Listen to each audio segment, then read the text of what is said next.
If you had 15 minutes or less to stand on a stage and share your one last talk with the world, what would you say and who would you say to?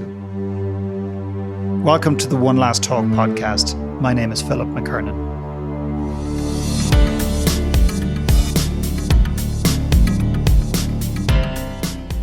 The talk that you're about to hear has most likely never been shared before.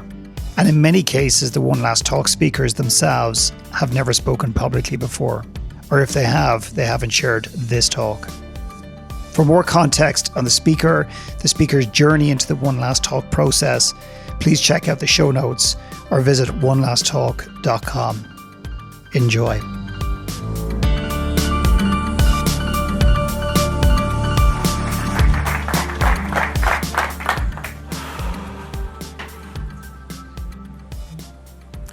It's dark outside, and I am in my 1987 red Isuzu pickup truck, and I'm out in the middle of the desert in this old dump that I used to go to when I would skip school. And I've got my boombox next to me, and I'm listening to the Aerosmith Get a Grip CD. Yeah. And listen to a few songs, and then I put Amazing on repeat, and I remember it. I kept the right ones out and let the wrong ones in. I had an angel of mercy to see me through all my sins. There were times in my life when I was going insane, trying to walk through the pain. I slide over across the bench seat into the passenger side.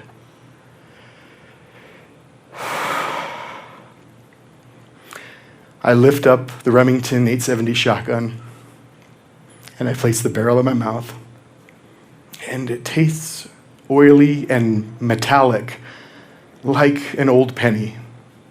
And I use my index finger, and I click the safety off, and I take my thumb, and I put it on the trigger. Just a few ounces, just a fraction of an inch, and it's all over. I can't do it. I can't do it. I pull the shotgun out of my mouth and I sit there, feeling like I'm not even strong enough to do that. I hit that dark space a lot of times in my life. I would get home and I would feel this sinking feeling. My heart and my gut would just drop, and I'd feel aching and pain, and I would just want it to end. And so I would force myself to go to sleep, because I knew that if I went to sleep, I'd wake up in the morning and there'd be sunlight and I'd feel a little bit better and I'd make it through another day. And 2 years ago, I decided to end my life on my 40th birthday. Fortunately, I was around some incredible friends, and they gave me the courage to try something different. And they had me write a list, and it was a list of people that I promised to call the next time I was in that dark place. And my integrity required that I would call it. It was a real list. I could see it. No matter what my mind said, I could see it, and I promised to call. And then I spent the next 2 months traveling around and sitting down with everybody that I loved and telling them that I've been suffering with depression and suicide for as long as I can remember. And every one of them demanded to be on my list.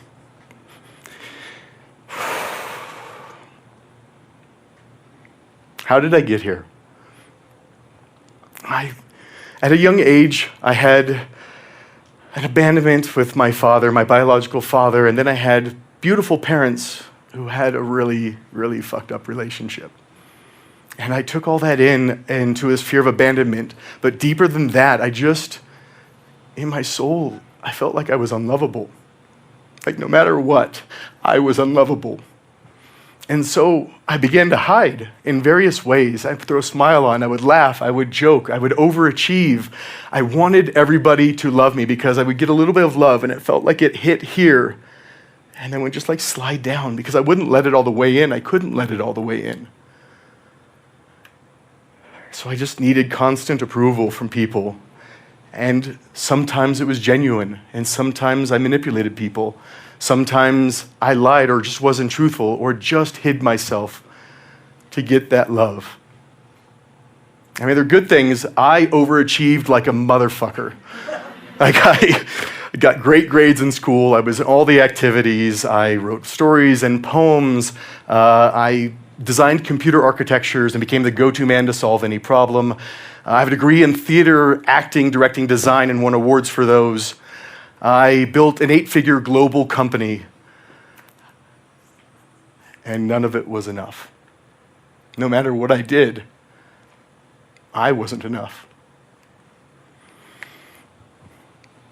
So,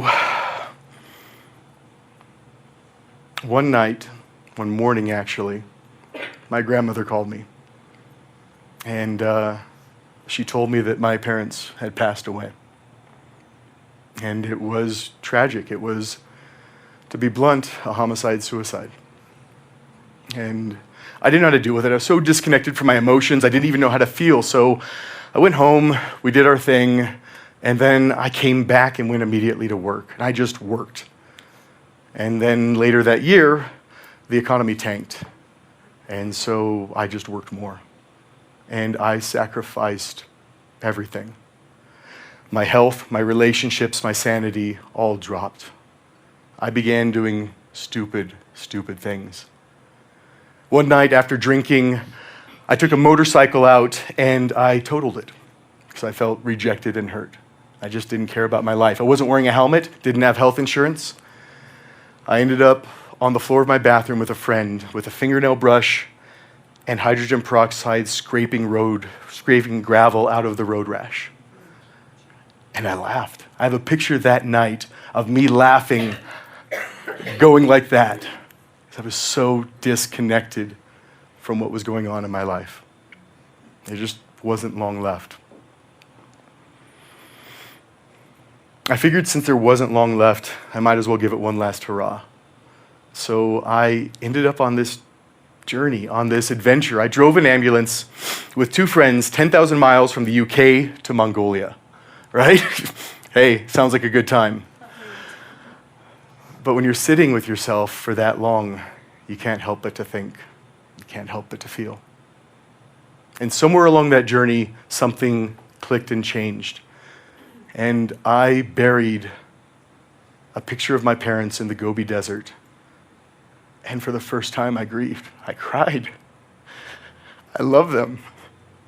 And that was the crack in the darkness. I could finally see a little bit of light. And so I began looking at that, like, how do you have a meaningful life? Like, who am I? What is meaningful? What do I want to do? How can I get out of this? I didn't know the answers. So I just kept looking, and I had the strength to at least try. And I found some beautiful, beautiful friends. And they cared and they loved for me. They cared for me and they loved me. And they showed me things that I wanted to see. They showed me things I didn't want to see. I did sacred medicine, which is code word for mushrooms, right? And that showed me a lot as well. For the first time, I remember being connected with the emotions and actually feeling something going on inside, and the stuff that I'd pushed down began to make itself known, sometimes painfully, sometimes beautifully. And then I went really deep into mindful meditation, and I found that that gave me this sense of safety that I'd never had in my life. And so when these overwhelming emotions would just rip up, I could take them. I could survive them. I didn't feel like I was going to die. And so that journey began. It's been almost 9 years since that trip to Mongolia. And along the way, I've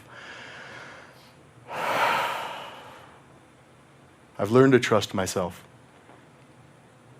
And I learned how to trust others. I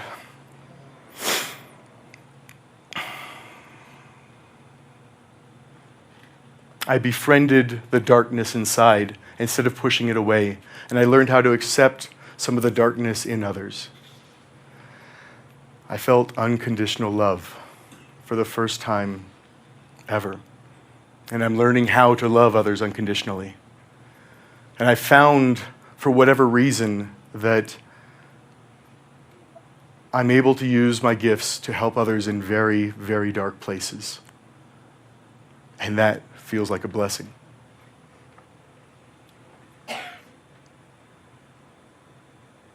Last year,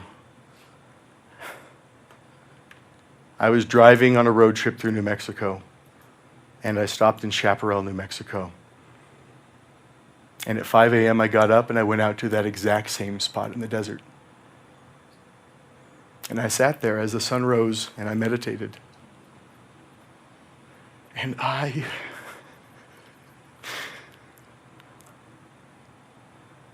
sent so much love back to that 16-year-old. And I forgave him, and I forgave myself. And I told him that he wasn't weak. He was so strong. And that I'm grateful for his ability to help me be here today.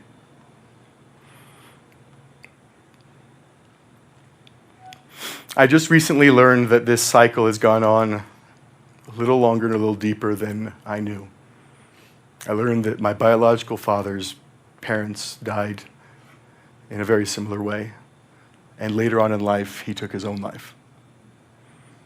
And I feel honored to break that cycle and to be a part of healing generations. And so I stand here today. I stand here today with you to be seen, to know that I love and am lovable. And as proof of that, 5 of the people who were on my list have traveled incredibly long in order to be here with me today. I honor you. Thank you. Thank you.